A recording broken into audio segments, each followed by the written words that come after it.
Bonjour, assalamu alaikum, et dans cette nouvelle vidéo que je vous fais aujourd'hui, je vais vous présenter le sixième principe pouvant vous permettre de créer du lien social plus facilement. Je rappelle que ce principe est le suivant: le nom égale l'identité. Allons-y. Durant les 2 à 3 jours suivant la naissance d'un nouveau-né, la première des choses à faire est de retranscrire l'ensemble des informations relatives à des informations relatives à son identité dans un livret de famille, tel que son nom ou son prénom et son prénom. Ces deux éléments constitueront son identité et sûrement l'une des seules choses qui la suivra, ou plutôt, oui, c'est ça, qui la suivra et qui restera avec elle de sa naissance à sa mort, c'est-à-dire tout au long de son existence.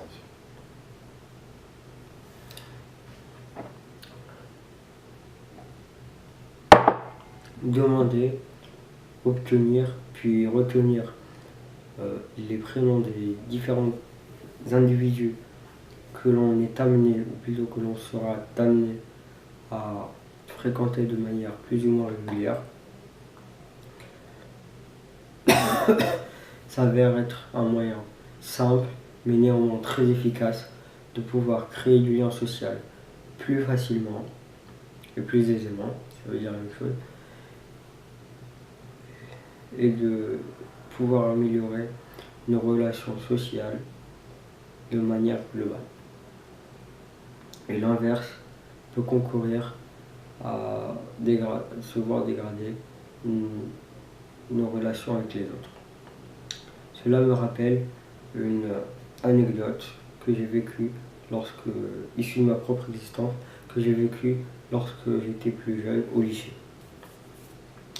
Lorsque j'étais en seconde, j'avais un ami qui est un grand supporter du club espagnol du nom du Real Madrid. Et quand je l'ai connu, je ne connaissais pas son prénom. Et c'est grâce à cette fâcheuse expérience qui m'aura au moins appris une chose, c'est que le prénom d'un individu revêt pour lui une importance capitale, quel qu'il soit. Lorsque j'ai fait la connaissance de Wissem, je ne connaissais pas son prénom. Et pour cela, pour tenter de le connaître, j'ai tenté de l'entendre prononcer de la bouche d'une autre personne. Et au début, ce fut un échec et ce fut sans succès. Jusqu'au jour où je pensais l'avoir entendu et je l'ai interpellé, enthousiaste, en l'appelant par le prénom Wassim. Et il me répondit avec déception: ce n'est pas ça.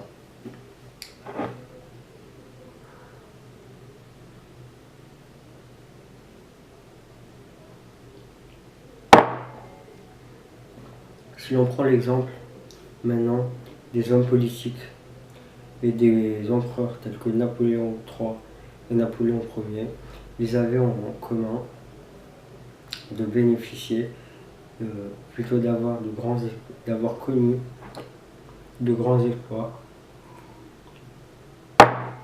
en termes de popularité. Pour les hommes politiques, leur méthode elle consiste toujours à échanger un grand nombre de poignées de main avec l'ensemble des individus qui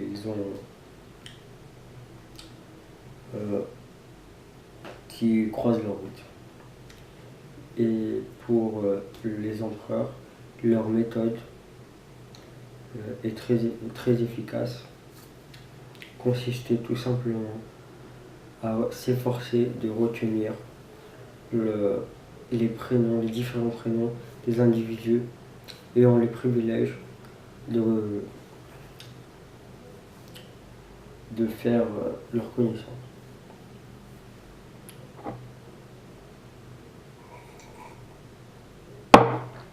Et leur méthode lorsqu'ils ne parvenaient pas à entendre le prénom d'un individu ou un individu quelconque consistait tout simplement à en demander l'orthographe et à le réemployer à 3 ou 4 reprises lors des échanges suivants, lors des rencontres et des échanges suivants. Et à en demander l'orthographe pour pouvoir se constituer un repère visuel et en plus pouvoir avoir une association mentale. C'est-à-dire qu'ils associaient le prénom d'un individu, de chaque individu, selon sa corpulence. Ce qui leur permettait en finalité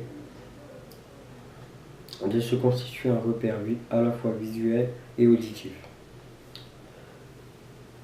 Lorsque nous transmettons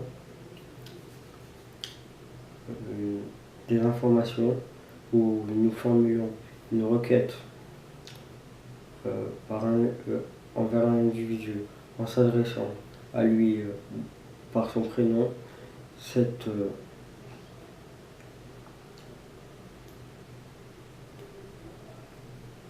formulation est différente que lorsque l'on s'adresse à cette personne, par exemple, en ne connaissant pas, en n'avant pas pris connaissance du prénom de l'individu.